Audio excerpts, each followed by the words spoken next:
tout de suite parce que Patricia Blanc-Trobo plutôt a bien voulu rester quelques minutes avec nous en plus. Et que nos invités de leur support sont déjà là. Je suis très heureux de les avoir déjà. Alors, je vais les présenter rapidement, même si c'est difficile de présenter de telles personnes rapidement.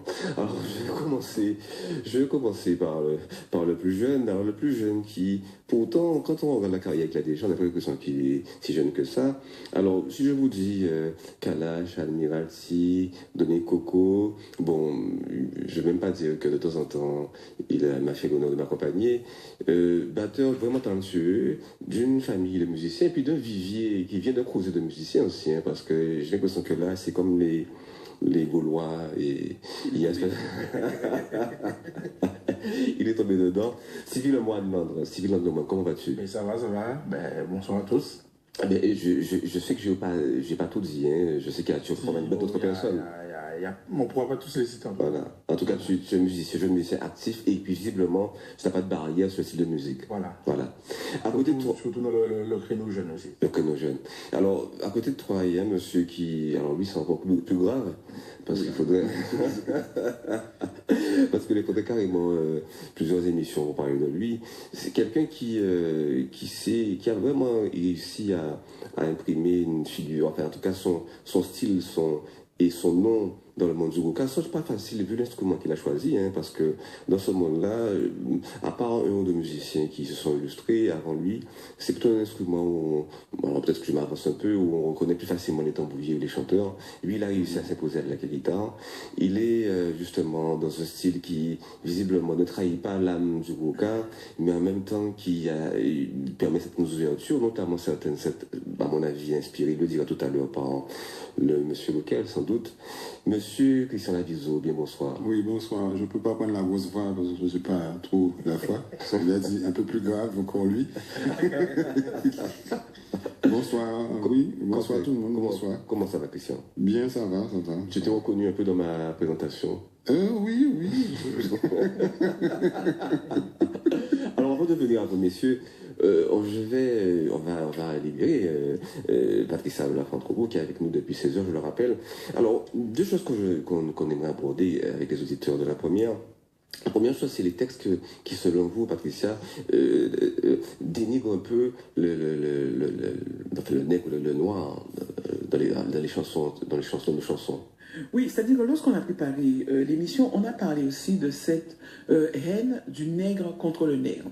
Et moi, c'est un sujet que j'ai abordé dans mon 3e livre, qui s'appelle Couleur de peau, stigmates et stéréotypes, où je disais que toutes ces stigmatisations passent par des chansons que malheureusement nous entendons encore à la radio. Quand on parlait du formatage par la musique, ce sont des chansons encore que nous avons. Lorsqu'on entend le nègre contre nègre de Jean-Michel Cabrimol à la radio actuellement, ce sont des choses qu'on devrait interdire. Ce sont des morceaux qui ne devraient plus passer à la radio, tellement elles sont stigmatisantes et porteuses de messages de haine du noir contre le noir. On a la fameuse chanson de Polo Albin, Mauvais nègre, parce qu'il avait subi un préjudice, il avait été, je crois, accusé de pédophilie ou je ne sais plus quoi. Et lorsqu'il a été complètement lavé de tous ses soupçons, il s'est fendu d'une chanson Mauvais nègre pour dire à quel point les nègres étaient mauvais. Et jusqu'à maintenant, ce sont des chansons qui passent encore sur les médias. Il n'y a pas très longtemps, j'entendais sur la radio Guadeloupe Première, pour ne pas la citer, très tôt le matin, une chanson de Francky Vincent qui passe encore à la radio, aux Antilles nous trop jaloux, aux Antilles nous trop méchants.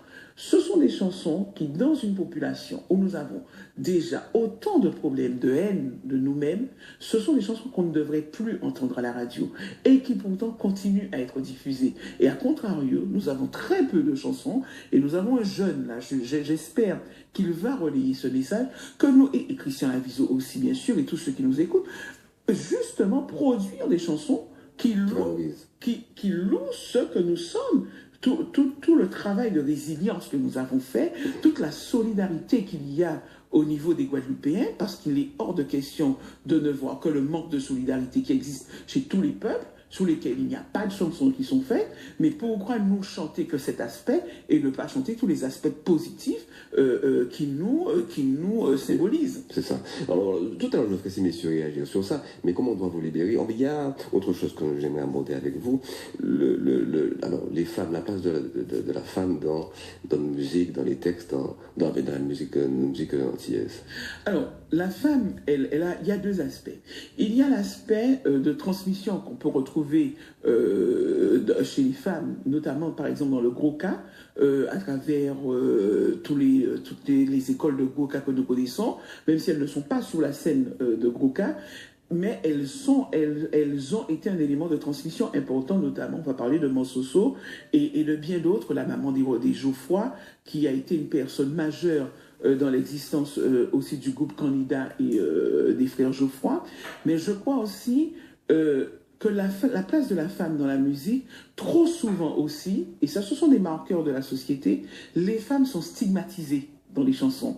Je faisais un travail à un moment, lorsqu'on parlait des violences faites aux femmes, j'écoutais la radio et j'écoutais le nombre de chansons qui stigmatisaient les femmes, qui disaient du mal des femmes et qui, et naturellement chantées par des hommes, qui font des leçons de morale aux femmes. Et vous avez des chansons, par exemple, où on vous parle des femmes qui sont enceintes, des jeunes filles qui tombent enceintes et tout, mais jamais, jamais, dans ces chansons où les filles tombent enceintes, il y a des garçons. C'est-à-dire, c'est à croire qu'en Guadeloupe, les filles tombent enceintes seules. Il n'y a pas de père dans ces chansons, vous voyez? Et là-dessus, je crois que toutes ces stigmatisations, on doit les briser. Et le dernier exemple qu'on a eu, moi je n'ai pas compris, peut-être que Christian va pouvoir en parler, c'est la polémique qu'il y a eu avec Eric Causa sur la place de la femme. Mais pourquoi je pourrais faire ça? Non, parce que tu es dans le milieu du Gros-Ka, Christian. Je pense que tu pourras me donner des explications, je ne sais pas. Mais c'est aussi ça, je n'ai pas compris. Bon, après, je respecte, soi-disant entre nous, la position d'Eric Causa qui est la sienne.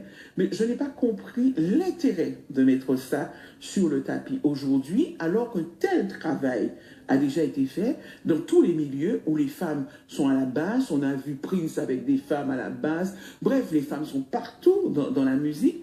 Pourquoi venir apporter cet élément de stigmatisation dans une musique qui a déjà tant souffert pour s'imposer et où les femmes précisément font tant pour qu'elles se transmettent? Et là, j'en profite pour envoyer un bon courage à Swad Magin et pour lui dire qu'il est hors de question qu'elle sorte de la scène du Gros-Ka, parce que ce serait donner raison à ce raisonnement qui n'a aucun fondement. Donc, au contraire, je crois que nous devons marcher main dans la main, hommes et femmes, sur tous ces sujets. C'est dommage que vous ne puissiez pas rester, Patricia, trop beau, parce que j'ai l'impression que ces messieurs auraient à... Je les écoute avant de partir un petit moment, bien sûr. C'est que malheureusement, j'ai un rendez-vous, c'est dommage. Mon problème, c'est que je ne suis pas au courant du fait de ce qui s'est passé, en fait. D'accord. Je suis arrivé, et donc j'ai entendu les gens parler. Mais il y a une chose, quand un musicien demande quelque chose, quel que soit le musicien dans le monde entier, quand on lui dit oui, c'est comme un contrat, en quelque sorte. C'est un contrat moral. Quelle que soit pour la raison, quand le musicien demande quelque chose, on lui dit oui, il faut respecter cette parole-là. C'est ce que j'ai à dire dessus.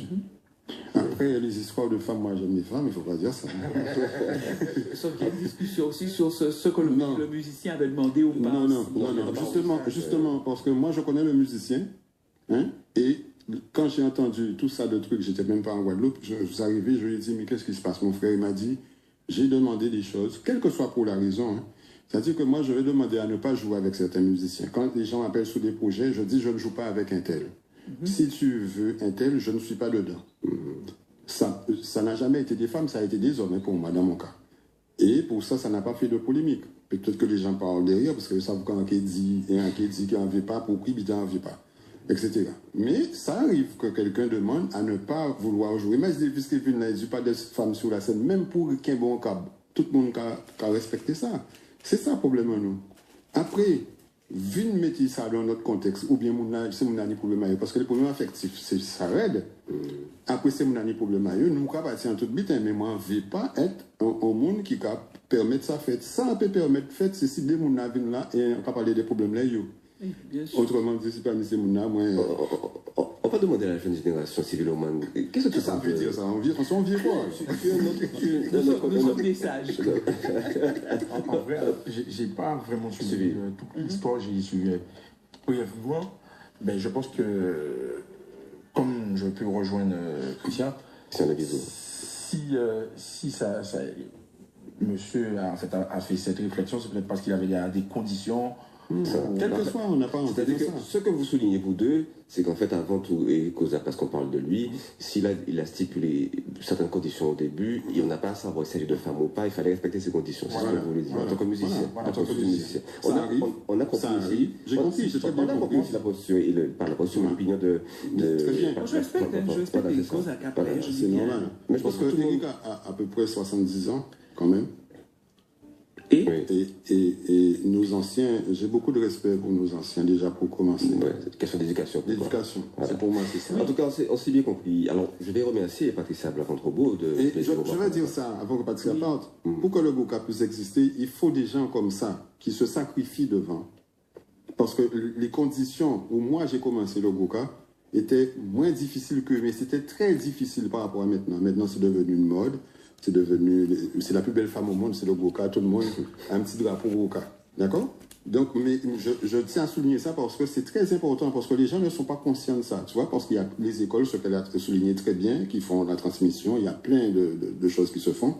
Mais à l'époque où moi j'ai commencé, même mes parents m'ont rogné. M'ont dit de ne pas venir là avec ton Goka pour comprendre. Donc, en boucan Eric, c'était vraiment machin. Donc, après 6 ans mis en main Eric, il y a un problème de madame sans camp par quoi. Si jamais il y a un problème comme ça, moi, en campoter moins volontaire pour régler le problème là. Si des gens veulent régler le problème là, sérieusement. En tout cas, on a compris le point de vue de chacun. On va encore merci à Patricia Blanc-Controbo, et Trobo plutôt. J'ai du mal à prononcer votre nom. En général, ça ne me gêne pas qu'on m'appelle Patricia. Mais pas comme la parole. Depuis le temps. Non, je dis madame Trobo. Mais Patricia. Mais en tout cas, ça a été un plaisir. Et malheureusement, je ne peux pas rester parce que j'ai un rendez-vous à 18h. En tout cas, vous allez nous écouter, sans doute. Mais c'est ce que j'allais dire. Je vais continuer à vous écouter et avec beaucoup de plaisir. Et j'encourage la jeune génération qui est là. Avec beaucoup d'affection aussi. Moi, je considère que je suis dedans parce qu'ensemble, j'ai une vie.